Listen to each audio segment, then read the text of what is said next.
अगर हिंद महासागर को 21वीं सदी का सबसे बड़ा रणनीतिक युद्ध क्षेत्र कहा जाए तो उसमें चीन का हर नया कदम भारत के लिए सिर्फ एक आर्थिक परियोजना नहीं बल्कि राष्ट्रीय सुरक्षा, समुद्री प्रभुत्व और क्षेत्रीय शक्ति संतुलन का जुड़ा विषय बन जाता है। अब एक बार फिर ऐसा ही हुआ है।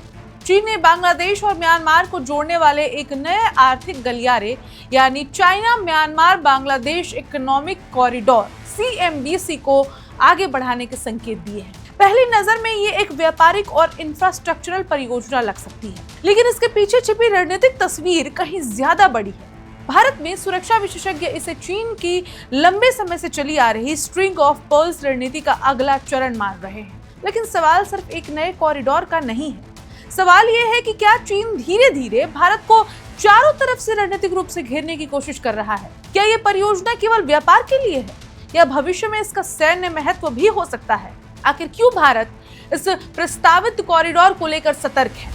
इस कहानी में हम समझेंगे कि चीन का belt and road initiative BRI क्या है, स्ट्रिंग ऑफ पर्ल्स की राजनीति और रणनीति कैसे काम करती है, स्ट्रिंग ऑफ पर्ल्स आखिर है क्या, ग्वादर, हम्बनटोटा और क्याम्फ्यू जैसे बंदरगाह भारत की चिंता क्यों बढ़ाते हैं, बांग्लादेश के चिंटगांव और मोंगला पोर्ट इस पूरी रणनीति में कितने अहम हैं, म्यांमार के रखाइन राज्य में जारी संघर्ष इस परियोजना को कैसे प्रभावित कर सकता है, भारत की कलादान मल्टी मॉडल परियोजना और चीन की नई योजना में क्या मुकाबला है, CPEC से इसकी तुलना क्यों की जा रही है और आखिर इस पूरे घटनाक्रम का भारत की सुरक्षा, हिंद महासागर, बंगाल की खाड़ी और भविष्य की एशियाई भू राजनीति पर क्या असर पड़ सकता है।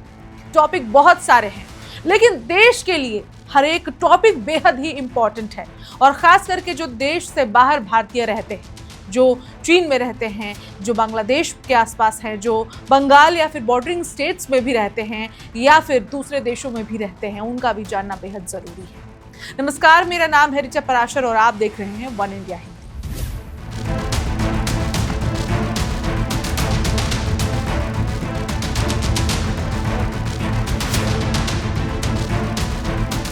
दरअसल ये प्रस्तावित कॉरिडोर चीन के यूनान प्रांत को म्यांमार के रास्ते बांग्लादेश से जोड़ने की योजना है। अगर ये परियोजना पूरी होती है तो चीन को सीधे बंगाल की खाड़ी तक पहुंच मिल जाएगी।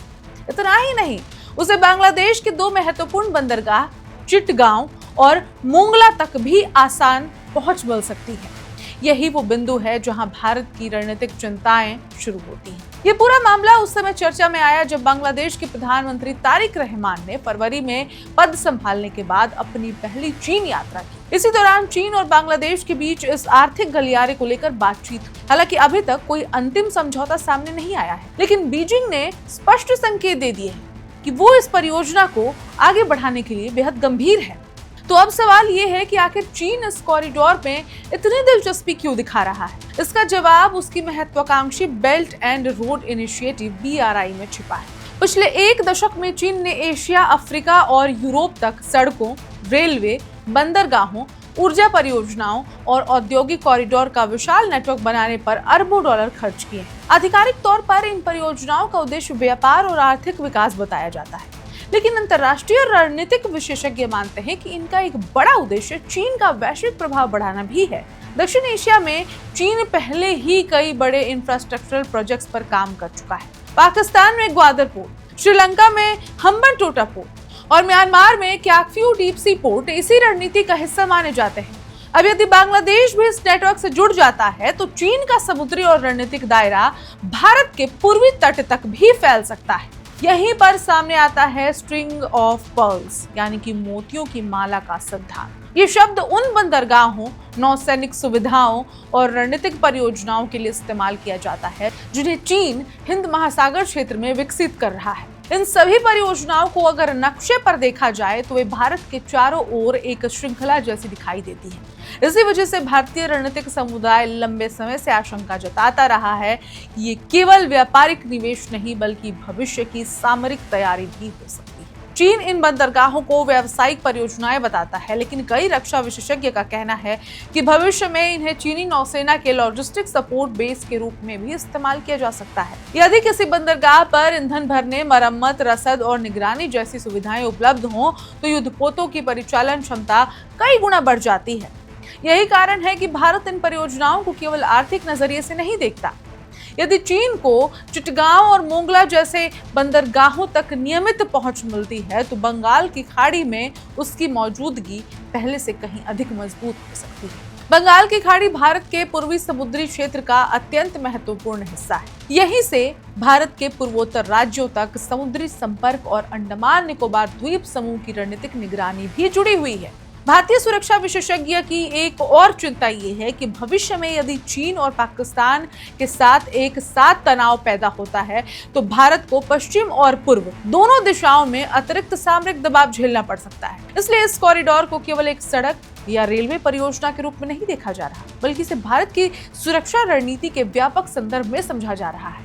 हालांकि इस परियोजना के सामने कई बड़ी चुनौतियां भी मौजूद हैं। सबसे बड़ी चुनौती म्यांमार की आंतरिक स्थिति है। प्रस्तावित कॉरिडोर का बड़ा हिस्सा म्यांमार के रखाइन राज्य से होकर गुजरता है। यही वो इलाका है जहां इस समय अराकान आर्मी और म्यांमार की सेना के बीच लगातार संघर्ष चल रहा है।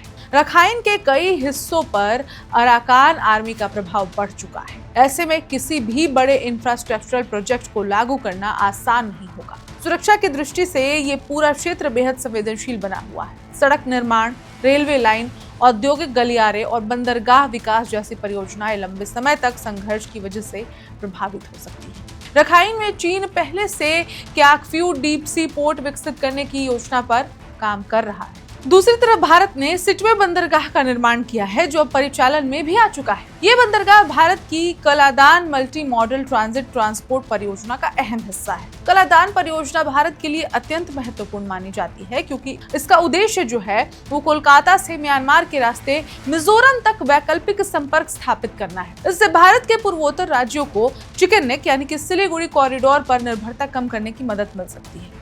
लेकिन रखाइन में जारी संघर्ष के कारण इस परियोजना की प्रगति भी कई बार प्रभावित हुई है। यानी दिलचस्प स्थिति ये है कि जिस इलाके से चीन अपना नया कॉरिडोर बनाना चाहता है उसी क्षेत्र में भारत की एक महत्वपूर्ण परियोजना भी सुरक्षा चुनौतियों का सामना कर रही है। इसलिए जब तक म्यांमार की स्थिति स्थिर नहीं होती तब तक सीएमबीसी केवल एक रणनीतिक कल्पना बनकर रह सकता है। इस पूरे घटनाक्रम की तुलना अक्सर China Pakistan economic corridor CPEC के इससे की जा रही है। सीपेक की शुरुआत 2015 में हुई थी और इसका उद्देश्य चीन के शिनजियांग क्षेत्र को पाकिस्तान के ग्वादर बंदरगाह से जोड़ना था। सड़क, रेलवे, ऊर्जा परियोजनाओं और औद्योगिक विकास पर आधारित ये परियोजना लगभग 60 अरब डॉलर से अधिक की मानी जाती है। भारत शुरू से ही सीपेक का विरोध करता रहा है क्योंकि इसका एक हिस्सा पाकिस्तान अधिकृत कश्मीर से होकर गुजरता है, जिसे भारत अपना अभिन्न हिस्सा मानता है। नई दिल्ली का स्पष्ट मत रहा है कि उसकी संप्रभुता से जुड़े क्षेत्र में किसी तीसरे देश की परियोजना स्वीकार्य नहीं हो सकती है। अब यदि सीएमबीसी भी आगे बढ़ता है तो ये चीन की कॉरिडोर आधारित रणनीति का दूसरा बड़ा उदाहरण होगा। फर्क सिर्फ इतना है कि इस बार इसका असर सीधे भारत के पूर्वी समुद्री क्षेत्र और बंगाल की खाड़ी पर दिखाई दे सकता है। हालांकि चीन लगातार ये कहता है कि उसकी सभी परियोजनाएं आर्थिक विकास, क्षेत्रीय संपर्क और व्यापार को बढ़ावा देने के लिए है। वहीं भारत भी सार्वजनिक रूप से किसी परियोजना पर टिप्पणी करते समय संतुलित भाषा का इस्तेमाल करता है। लेकिन इस सामरिक विश्लेषकों का मानना है कि दक्षिण एशिया में चीन का बढ़ता इंफ्रास्ट्रक्चर जो नेटवर्क है वो आने वाले वर्षों में अधिक संतुलन को प्रभावित कर सकता है। भारत भी इस चुनौती का जवाब अपने तरीके से दे रहा है। क्वाड जैसे बहुपक्षीय मंचों में सक्रिय भागीदारी, अंडमान निकोबार कमांड को मजबूत करना, पूर्वी तट पर नौसैनिक क्षमताओं का विस्तार करना, बांग्लादेश, श्रीलंका और मालदीव जैसे पड़ोसी देशों के साथ सहयोग बढ़ाना और उत्तर पूर्व में कनेक्टिविटी परियोजनाओं को तेज करना इसी रणनीति का हिस्सा माना जाता है। आने वाले वर्षों में ये स्पष्ट होगा कि चीन का प्रस्तावित चीन म्यांमार बांग्लादेश आर्थिक गलियारा वास्तव में जमीन पर उतरता है या नहीं, लेकिन इतना तय है कि इस परियोजना ने भारत की सुरक्षा और विदेश नीति से जुड़े कई नए सवाल जरूर खड़े कर दिए हैं। आज की दुनिया में सड़कें, रेल लाइनें और बंदरगाह केवल आर्थिक ढांचे नहीं रह गए, वे भू राजनीतिक प्रभाव, सैन्य पहुंच, आपूर्ति श्रृंखला, ऊर्जा सुरक्षा और क्षेत्रीय शक्ति संतुलन के महत्वपूर्ण उपकरण बन चुके हैं। इसलिए सीएमबीसी पर होने वाली हर नई प्रगति पर नई दिल्ली की नजर बनी रहेगी। दक्षिण एशिया में चीन और भारत के बीच प्रतिस्पर्धा अब केवल सीमाओं तक सीमित नहीं है, ये बंदरगाहें समुद्री मार्गों, आर्थिक गलियारों और रणनीतिक साझेदारियों तक फैल चुकी है। ऐसे में चीन का ये नया कॉरिडोर केवल एक विकास परियोजना नहीं है, बल्कि आने वाले वर्षों की एशियाई भू राजनीति का एक महत्वपूर्ण अध्याय साबित हो सकता है। इस खबर में इतना ही, लेकिन अपडेट्स पर हमारी नजर बनी हुई है।